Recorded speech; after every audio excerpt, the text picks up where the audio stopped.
Hello again and welcome, fellow time travellers. It's always a pleasure to know that you're there, that I'm not just talking into the void as we travel through space and time together. This is a vodcast, a podcast about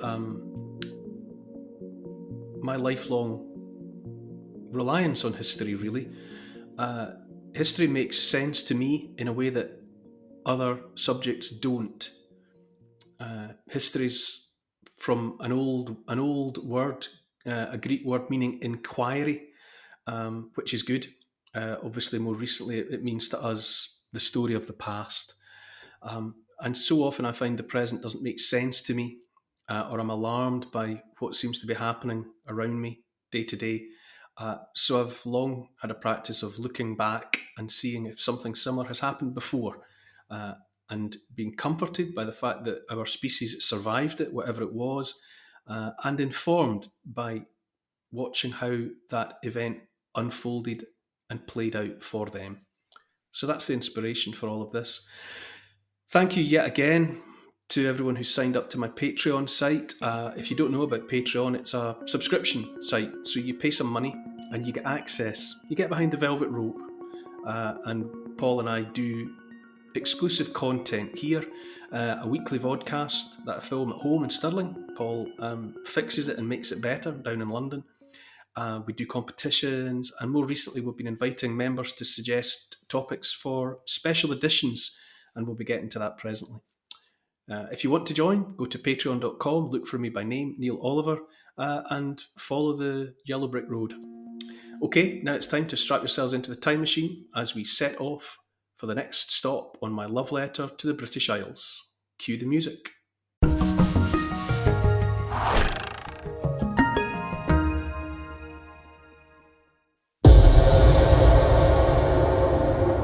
If you want to be part of the trendy, upwardly mobile set, you wear the clothes and you drink the wine and you live in the houses and you have the furniture and you have the mosaic floors.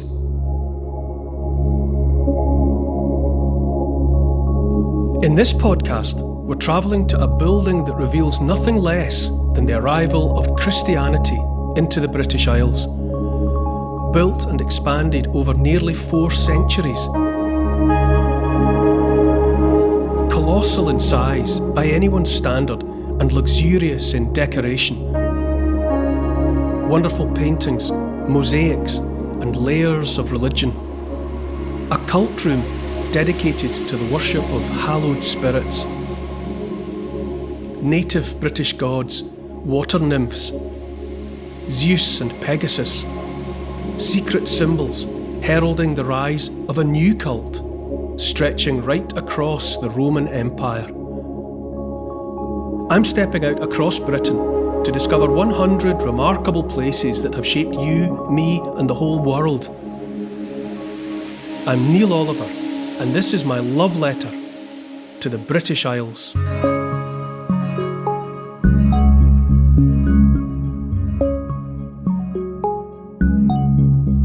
Hi Neil. In last week's podcast you took us to Sycamore Gap, a beautiful spot on the formidable Hadrian's Wall. Where are we this week? We're in Kent, visiting a villa that was surely grand enough to have housed the governor of Roman Britain and maybe have even put up a visiting emperor or two. It's a grand design, you would say, that was built and continually extended over a period of about 400 years, and running through it are tantalising layers of religion. It's a place called Lullingstone Roman Villa. When was it discovered? Well, the Roman site was first really noticed around 1750. Men were building a deer park. You know, they were putting posts in the ground to fence off a large area for deer. And at the foot of the post holes, they saw mosaic floor. Wow. So they knew that they had found something of significance. But, 1750, mid-18th century, nothing more was done. Is that because they weren't interested in it at that time? It's a very good question. That probably is what it boils down to. There were no such there was no such thing as the science of archaeology at that time. There were antiquarians, there had been for a long time. There have always been people who are interested in the relics of the past, interested not just in the history, not just in the written word, but also interested in its physical manifestations in the landscape. There will always have been people like that. Antiquarianism was a tradition. There were many people who were often churchmen or people who were independently wealthy, almost invariably men who were interested in the things dotted about the landscape that they could tell had been created by another civilization or another people. But there was no science, so to speak, of archaeology at that point. And it would appear that all that was done was to remark upon the fact that this had been noticed during the construction of the deer park. But then it was left until 1939. There are various bits and pieces of accounts of how Lullingstone Villa came to be found. But in 1939, it seems that a tree had blown over. And when a tree blows over, in the bowl of when the roots lift up a large portion of soil and turf, in the bottom of the root bowl was noticed again more of this mosaic flooring. But it was 1939. And of course, the Second World War was just about to break out, and nobody had the time between 1939 and 1945 to be bothering themselves with excavating the suggestion of Roman remains. So it was untouched during the Second World War. But then it was between the 1940s and the 1960s that the place was excavated, and Lullingstone Roman Villa was properly, brought back into the light of day. And it's an astonishing feature, even for someone like me. I've said again and again that my eye is not always naturally caught by things Roman, where it is for many people. But even I, because of on the scale of Hadrian's Wall and the audacity and the arrogance of Hadrian's Wall, it forces you to pay attention to it. Well, likewise, or in a different way, but because of the magnitude of its significance, Lullingstone Roman Villa is undoubtedly special. Apart from anything else, it's huge. It's still being researched and excavated and examined to this day. People are still, paying attention to that place. But in that first period of excavation, it was realised that what they were dealing with was a huge villa. It covers a footprint of about 700 square yards, 700 yards on a side. It's a 20-room home. It was built, in its first iteration, it was built in the last couple of decades of the 1st century AD. So towards the end of the 1st century of the Roman occupation of Britannia. And it's, by any standards, really anywhere in the Roman Empire, it would have been a significant building. This huge footprint, 20 rooms, central heating, all of the sophistication that we would expect of Romans. So that it's either been built by Roman citizens who have immigrated into Britannia, or alternatively, and it's a kind of a blurred line anyway, distinguishing Roman citizens of the kind we're talking about and Britons who had done well for themselves by taking on Roman ways. So it may have been the people who owned that, the farmers who owned that territory, may have seen the wisdom of becoming Roman. Taking on all the trappings, dressing like Romans, speaking like Romans, eating and drinking like Romans, entertaining like Romans, and living, building for themselves a home like Romans. Lullingstone Roman Villa is on such a scale, really, and it's of such significance that it may even have been lived in by a governor, a senior administrator who was part of the fabric of the Roman Empire, who was there to administer, from a governmental point of view, Britannia, or a large part of it. It's so impressive that it may even have seen the tenancy of a Roman emperor himself. It is so grand.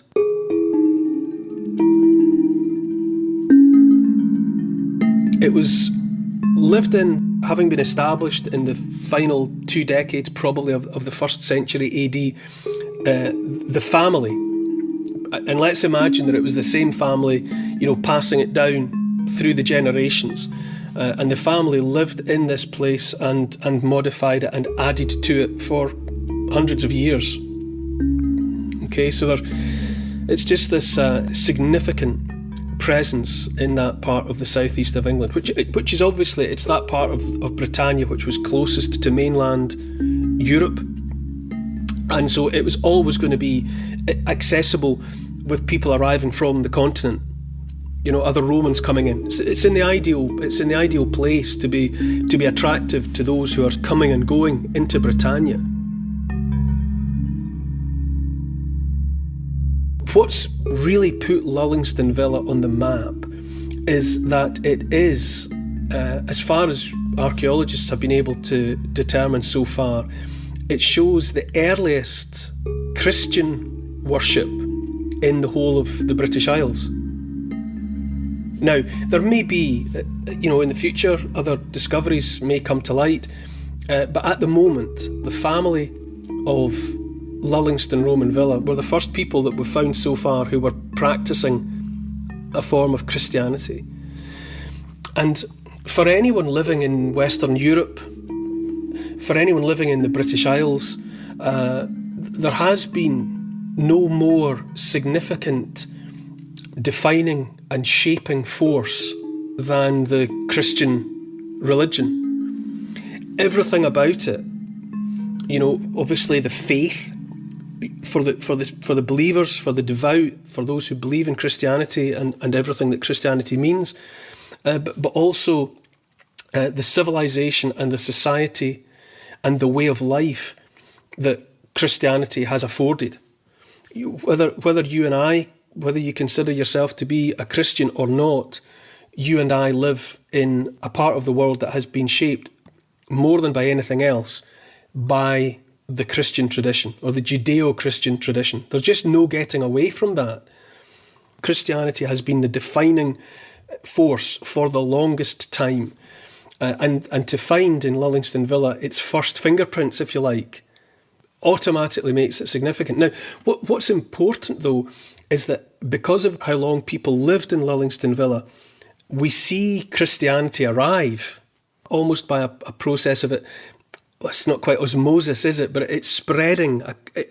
Christianity spread out of the Middle East, obviously, and spread into Europe, and then you eventually see it creeping into Britannia, into the British Isles, and its earliest footprints or fingerprints are at Lullingstone Villa, because in the earlier occupancy of Lullingstone Villa, the people, the Romans, or the Britons who were living in a Roman way, were following pagan traditions.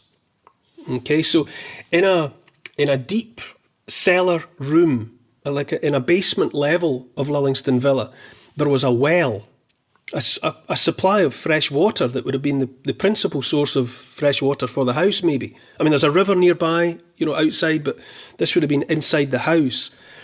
And there's a painting on the wall of water nymphs. Okay, so kind of spirits of the water. And the idea would have been that by going through certain rituals and performing certain rites, the people living in Lullingstone would have ensured the continued supply of fresh water by respecting and worshipping or acknowledging the importance of these water nymphs. And so that's pagan. So that shows that the first people, the people who laid the foundations and were the first occupants, or the first few generations of occupants of Lullingstone Villa, were following the pagan tradition, which keeps it in line with the Roman tradition, because the Roman tradition before Christianity was pagan. So the residents there lived in that way, and amongst other things, paid attention to water spirits. And then after a while, that painting was painted over. Okay, it was just obliterated. It was just like whitewash over it, so it was put out of sight. And instead, there were two busts of male figures, and these may have been ancestors, maybe the founding fathers of the family, or men of significance in the family's ancestral line, and it would appear that in that same space where previously the water nymphs had been worshipped, by this point the residents of Lullingstone Villa were worshipping ancestors, and this is also in line with the Roman way of things. It's more of that idea that we've talked about in relation to places like Bath, about the Romans being quite pragmatic about all things, and especially around things like religion. You know, as long as people paid their gold in tax to the empire and acknowledged that the emperor was the top dog, by and large people were free to go about their business. And the Romans were quite sensibly, maturely, really quite mature thinking. They let people get on with that because they were running a business first and foremost, and as long as the money kept coming through, people behaved themselves, acknowledged the emperor, they would let people go about. So there was quite a lot of variation, you know, around the way in which people approach things like cult practices and religion and faith, and whether they worshipped spirits or water nymphs or whatever. You know, there was a degree of latitude around that.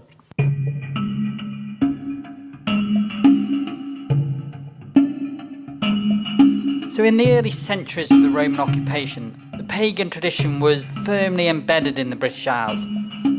When did that change?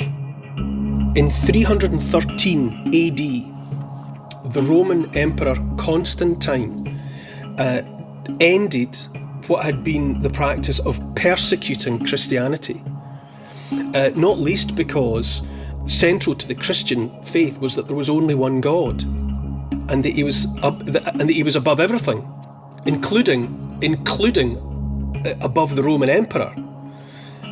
And because the Romans would not tolerate the idea of there being anybody above the emperor, that was a big part of why Christianity, as far as they were concerned, had to be, you know, persecuted and crushed. But in 313 AD, Emperor Constantine ended the persecution of Christianity. Now, Emperor Constantine was the one, we've mentioned him before. He's the one who, when he was in York, his father died, and he set out from York to go all the way back to Rome to establish himself as emperor, because he wasn't the only person with a claim on the imperial throne at that time.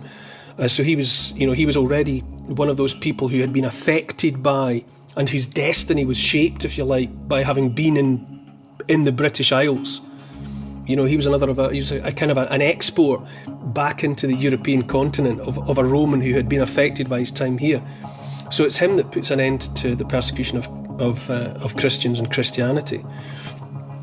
And in the years after that, maybe within a couple of decades of Constantine saying it's okay to be a Christian, the then tenants of Lullingstone Villa spent a great deal of money bringing in specialist flooring, a specialist flooring company, if you like, to put down a couple of mosaic floors in two big rooms in the house.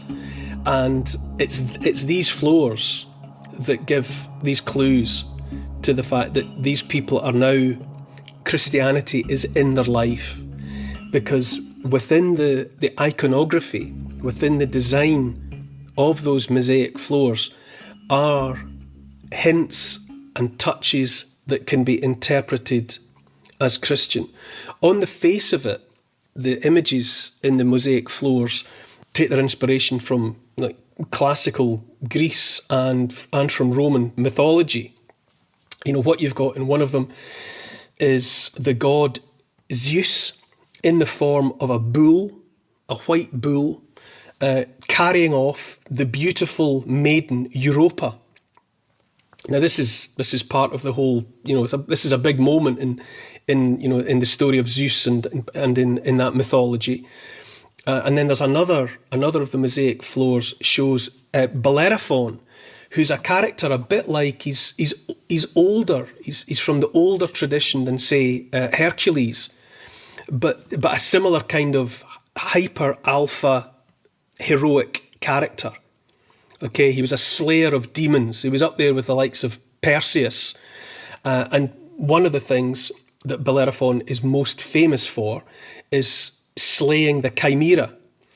And the chimera was a kind of a hybrid beast with the head of a lion and the body of a goat and a serpent's tail. And it breathed fire, and it was a nightmarish apparition.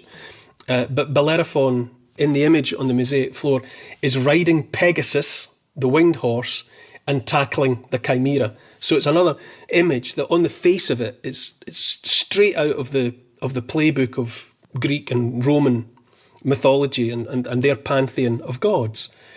But there are lines of Latin worked into the mosaic flooring, and depending on how you read them and decipher the code, if you like, on the one hand, some people say that they have spotted, by counting repeating letters and letters equally spaced through the Latin, they think they have identified the name of the owner of the house.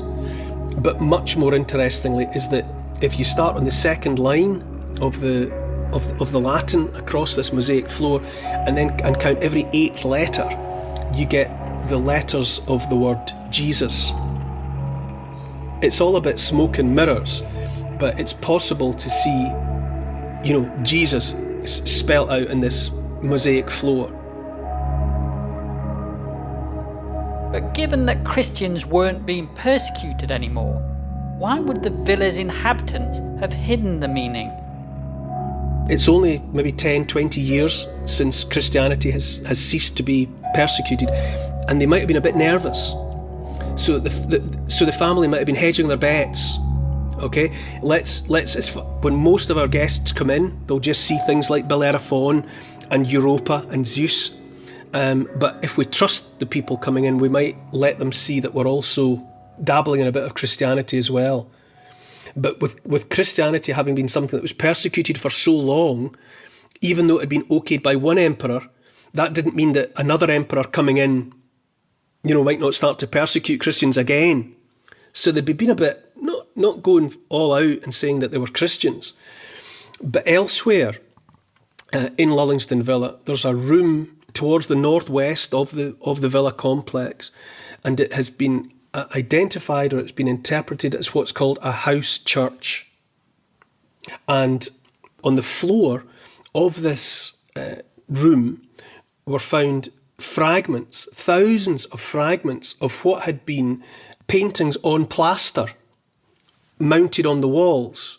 But with the dereliction and the collapse and the destruction of the villa, these had been smashed to pieces. But they were painstakingly reconstructed, and they're now on display in the British Museum in London.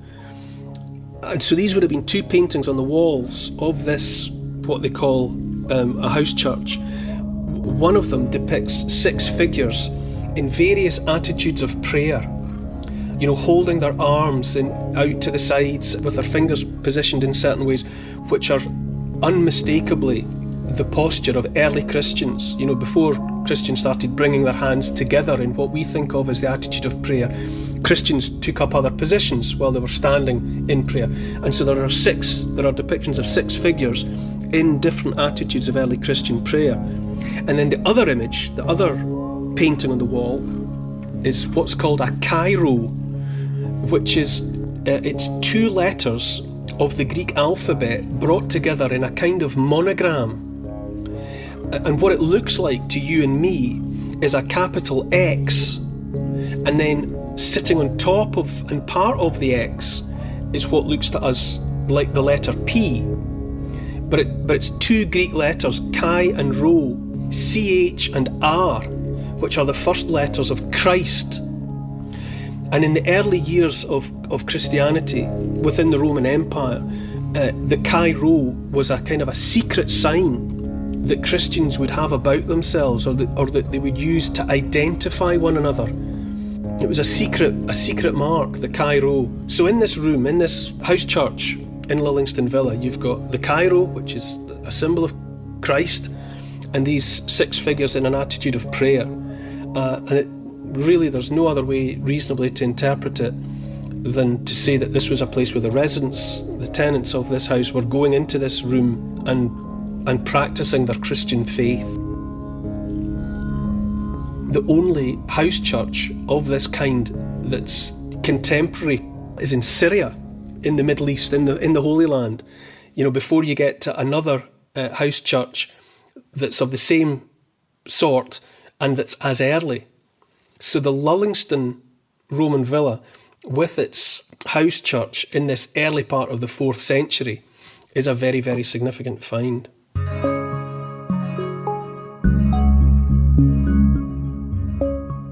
It feels like a great family saga. Do we know much about the people who lived here? Got a wealthy family. They're either Roman or they have taken on the trappings of Roman life. Earlier on, their ancestors were pagan. But then very, very early, after Christianity was made an acceptable faith within the Roman Empire, these people, this family, began Christian worship in this house in Kent. And by any stretch of the imagination, it is an enormously significant place to go and visit. You can see the mosaic floors, you can see the layout, you can get this sense of scale. I mean, it's a huge house. It feels like a big house, but by modern standards. And really most fascinating of all is this idea that's so early in the story of Christianity.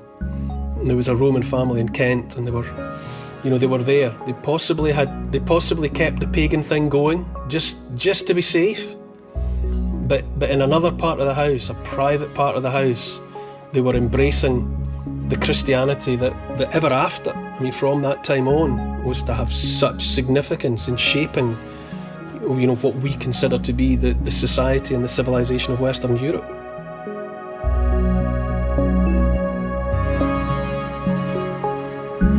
We're so used to Christianity being powerful, confident and rich. It's fascinating to see this creeping advance into the country. That's right.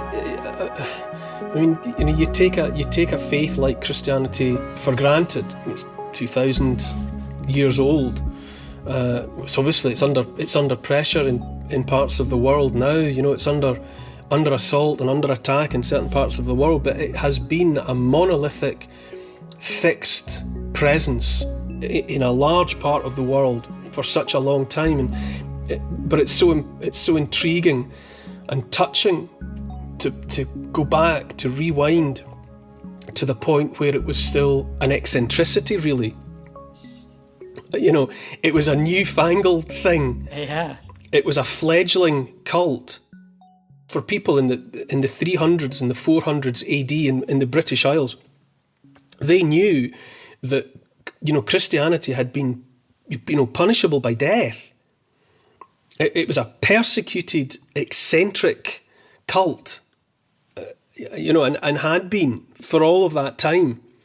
And it was just crossing the line into acceptability when the people living in Lullingstone Villa decided to take it on. They might have been being political to some extent. They may have seen someone in the house, or a generation within the house may have properly and accurately assessed what way the wind was blowing.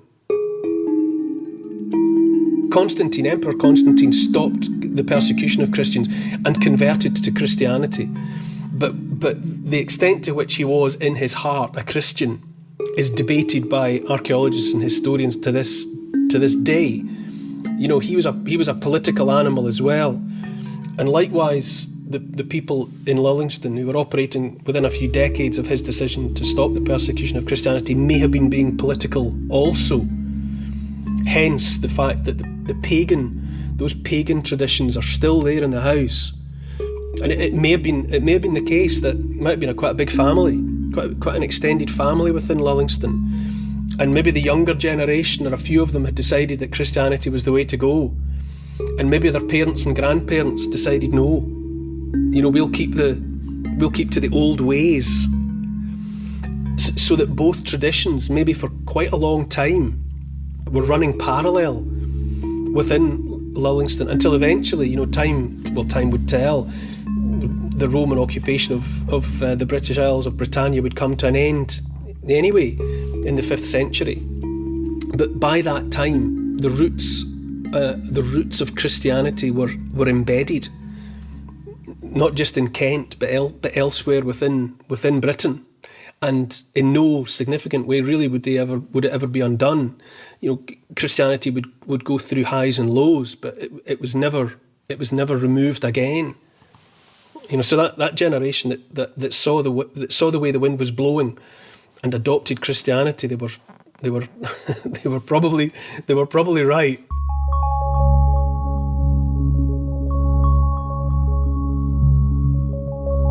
The term villa describes a rich country house in the sun, usually. Yeah. How different was this villa to the native houses that were around in Britain at the time? For one thing, you're talking about a house with straight lines. At other periods in our part of the world, houses were circular. But they weren't the only, but they were part of a tradition of building in a different way.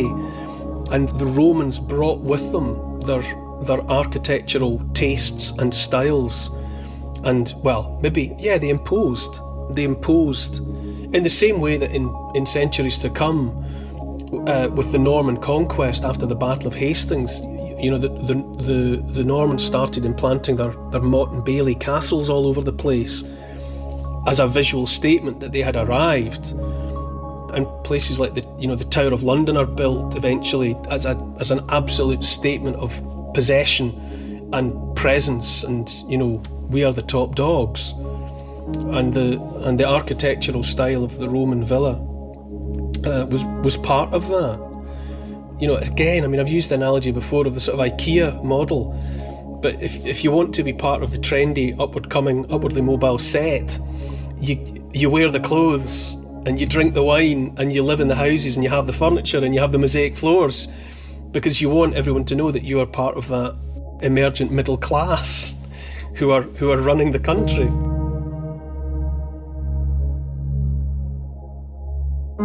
Amazing that much of what the Romans introduced into British houses, like central heating and mosaics, are still with us. Yeah. It is. I suppose, though, that these mosaics are absolutely transmitting something.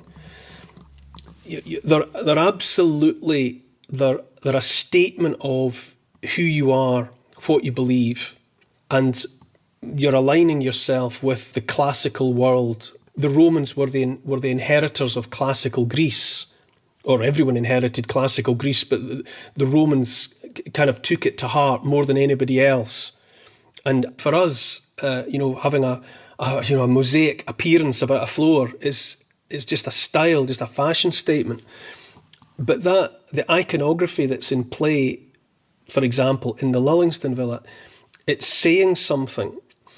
People would have been conversant with the language. They would have been familiar with the story that was being told. The story of Zeus.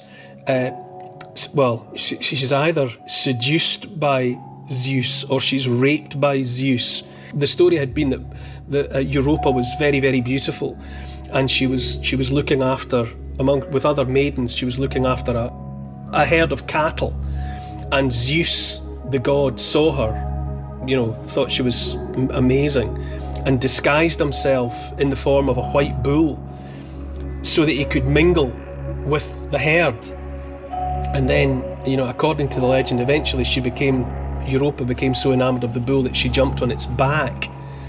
And then Zeus ran off with Europa. Europa is the origin of Europe, the name that's applied to our continent, or to the European continent. It comes from Europa. That story of Zeus would have been known to every Roman. It was part of the mythology that they had taken on for themselves. And likewise, the idea of Bellerophon, who he angered the gods by jumping onto the back of Pegasus and attempting to fly up to Olympus to be with them, which was a kind of blasphemy, really. But he's depicted there on Pegasus, and he was also famous for having slain the chimera. And so these were things that just were like badges of identity.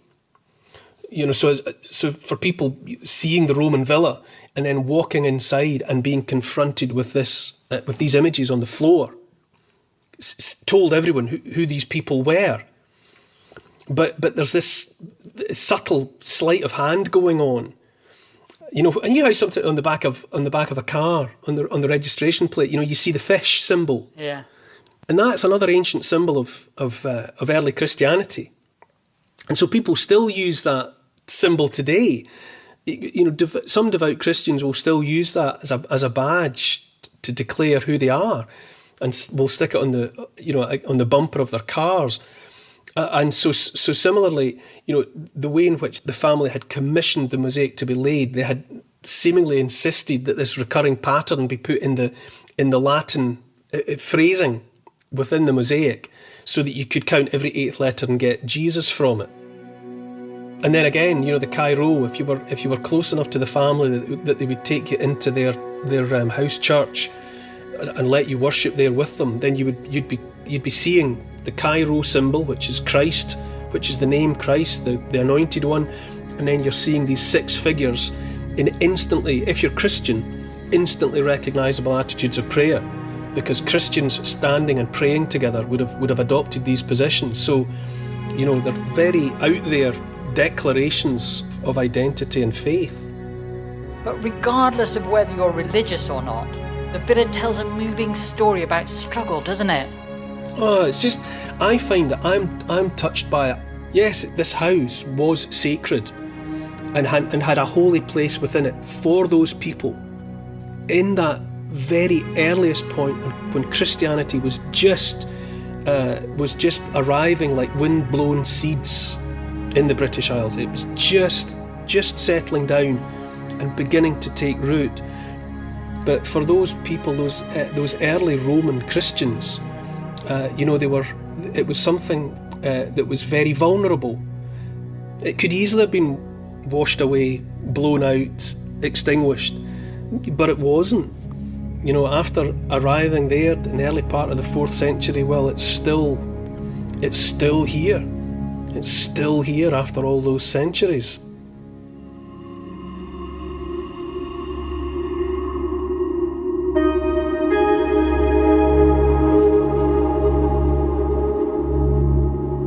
A small, isolated island on the edge of the world, a place where Scottish, Irish and Norwegian kings are buried, ancient and sacred, a place that makes special everything that comes there, a place where early Christian evangelists kept their conviction and faith alive, a magical place where the landscape, the light and even the air come together to enthrall.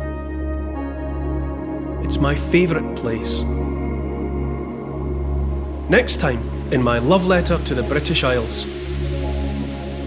Check out my Instagram account, Neil Oliver Love Letter. And to ensure you get each new episode of the podcast as it goes live, don't forget to subscribe, write a review and share with your friends. For further reading about these favourite destinations of mine, you could try my book. It's called The Story of the British Isles in 100 Places, and it's published by Transworld.